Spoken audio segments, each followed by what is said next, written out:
नमस्कार, स्वागत आहे तुमचं आपल्या रिव्ह्यूमध्ये। आपला रिव्ह्यू म्हणजे नमस्कार मित्रांनो, आज आपण पाहणार आहोत 2025मध्ये आलेला पहिला भारतीय 3D पौराणिक ॲनिमेशन सिनेमा म्हणजेच महाअवतार नरसिंहा।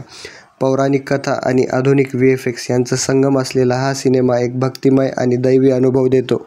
चित्रपट प्राचीन हिंदू पुरातत्वावर आधारित आहे। हिरण्याक्ष आणि हिरण्यकश्यप यांचा अत्याचार, प्रल्हादची निष्ठा आणि अखेरीस विष्णूचा नरसिंह अवतार या सर्व गोष्टी अत्यंत भक्तिभावाने मांडल्या आहेत। कथा सर्व वयोगटातला समजेल अशा पद्धतीने सांगितली आहे। चित्रपटातील नरसिंह अवतार आणि वराह अवतार दृश्य अत्यंत भव्य आहेत। VFXने चमत्कार घडवल्यासारखं वाटतं। काही ठिकाणी ॲनिमेशन थोडंसं मोडकं वाटतं, पण एकूणच परिणाम प्रभावीच। प्रल्हाद आणि त्याची भक्ती हे चित्रपटाचे हृदय आहे। भक्ती कधीच हरत नाही हा संदेश अतिशय प्रभावी पद्धतीने पोहोचवला जातो। प्रेक्षकांच्या डोळ्यात अश्रू येण्यास भाग पाडतो। सॅम सीएस यांचं संगीत चित्रपटाला वेगळ्या उंचीवर नेऊन ठेवतो। खास करून पार्श्वसंगीत दृश्यांमध्ये प्राण फुंकून टाकतो। गाणी काही ठिकाणी भरकटल्यासारखे वाटतात, पण एकूणच विषयाला पूरक आहेत। चित्रपटाची सुरुवात आणि शेवट दमदार आहे, मात्र मध्यभागात गती थोडी मंदावते, पण शेवटचा ॲव्हेंजर स्टाईलचा क्लायमॅक्स सगळं भरून काढतो।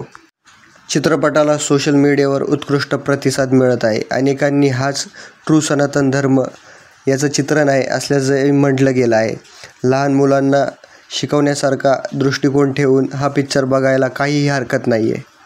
महाअवतार नरसिंह हा एक केवळ सिनेमा नाही, तर एक आध्यात्मिक आणि भक्तिमय अनुभव आहे।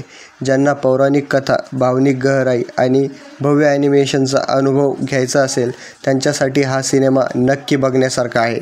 माझी एकूणच रेटिंग या सिनेमाला 4.5 असेल। पॉझिटिव्ह या सिनेमातील कथा, भावनिक संवाद, VFX आणि संदेश आहेच, पण निगेटिव्ह म्हणजेच थोडा मधला स्लो झालेला पेस आणि काही ॲनिमेशनमधली कमतरता। तुम्हाला हा सिनेमा कसा वाटला ते कमेंट करून नक्की सांगा आणि अशाच भक्तिपूर्ण पौराणिक रिव्ह्यूसाठी आमच्या चॅनलला नक्की सबस्क्राईब करा। धन्यवाद, धन्यवाद, धन्यवाद।